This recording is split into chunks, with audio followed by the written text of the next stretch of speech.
자, 오늘 살펴볼 거는 사실 최근에 이제 윤석열 대통령이 계엄을 선포하고 그로 인해서 탄핵 정국이 일어나서 만약에 윤석열 대통령이 탄핵이 된다고 한다면 내년 초에 조기 대선이 이루어질 상황입니다. 그렇기 때문에 최근에 이제 정치 테마주가 굉장히 많이 올라갔고 그 중에서 가장 유력한 야당 대표인 이재명 대표 관련주들이 급등을 하기 시작했습니다. 일단 오늘 보면 오늘 대장주는 오리엔트 전공이었는데 오리엔트 전공은 4연상을 가서 어저께 거래정지 예고가 떴습니다. 거래정지 예고가 떴기 때문에 오늘 7.8% 정도 이상 상승하게 되면 내일 거래정지가 들어가게 되어 있었습니다. 그래서 대장주로는 이재명 관련주의 대장주로는 오리엔트 전공이었고 오리엔트 전공은 지금 오늘 점상으로 가서 점상에서 아래 꼬리를 살짝 주고 이제 마감이 된 상태고요. 그래서 뭐 사실 오리엔트 전공은 잡기 힘들었죠. 잡을 수 있었으면 좋았겠지만 점상으로 시작했기 때문에 잡기 힘들었다. 자, 그러면 관련된 이재명 관련된 종목 중에서 사실 오늘 거래정지 예고 같은 게 오리엔트 전공, 동신건설, 에이텍 세 개가 있었습니다.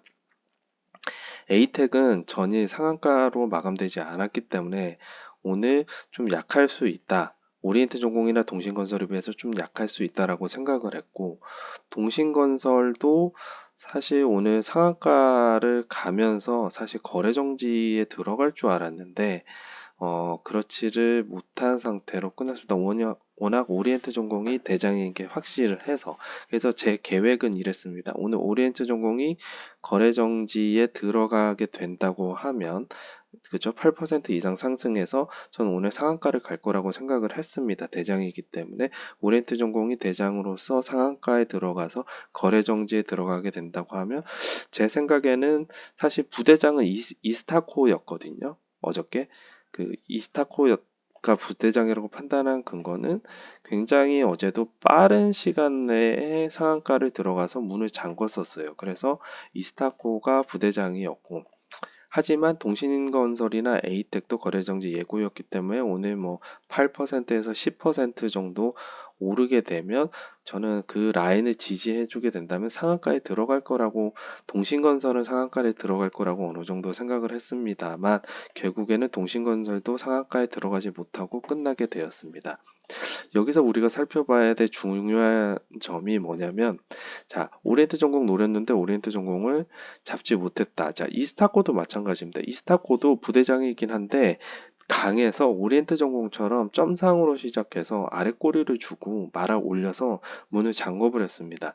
그러면 오리엔트 전공이나 이스타코를 잡을 수 없다고 했을 때 후발주로 뭘 잡아야 되냐? 동신건설을 저는 일단 생각을 했었고요. 동신건설이 상한가에 들어가지 못했지만 그래도 강한 흐름을 줬습니다.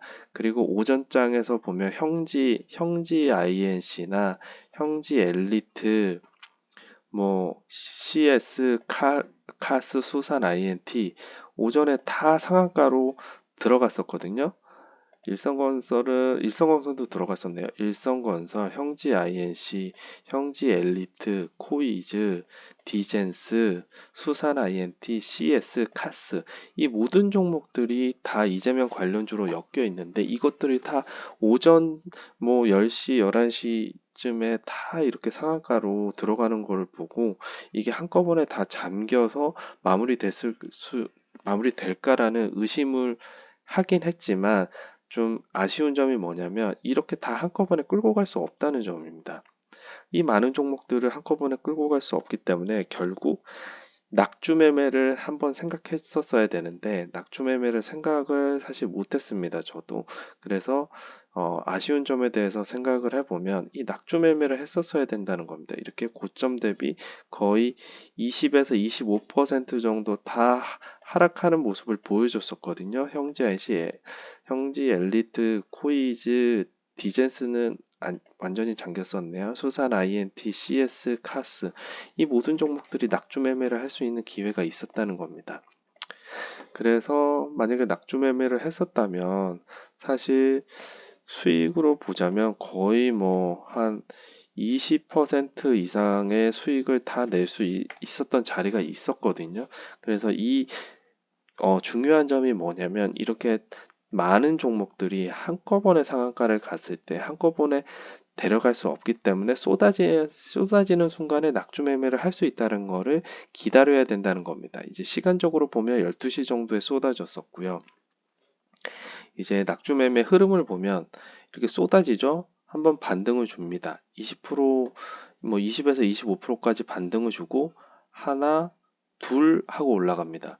그래서 사실은 첫 번째 여기 이 낙주 매매에서 첫 번째 반등이 가장 확실하고 신뢰도가 높기 때문에 여기서 한번 수익을 챙기고 두 번째 내려올 때는 사실 섣부르게 잡으면 안 됩니다. 어떤 뉴스나 악재 뉴스가 있는지 없는지, 하락해야 될 이유가 있는지 없는지, 그 재료가 소멸되는지를 확인하고 그 재료가 소멸되지 않았다면 낙주 매매를 해도 되는데 그때도 다시 한번 쏟아질 때 이 전 저점과 비슷한 점까지 올 때까지 섣불리 낙주 매매를 하면 안 됩니다. 그래서 뭐 이 지점에서 반등을 주긴 했지만 여기서 섣불리 잘못 들어가면 이렇게 내려 꽂는단 말이죠. 그러면 뭐 10에서 15%는 한꺼번에 쏟아지는 거를 막을 수 없기 때문에 손실을 너무 크게 보게 됩니다. 너무 빨리 움직이기 때문에 손절 대응도 쉽지 않고요. 그래서 제가 생각한 거는 뭐냐면 떨어지고 반등 한번 먹은 다음에 이 반등되는 점에서 여기서 매수하지 말라는 겁니다. 기다리란 말이다. 왜냐하면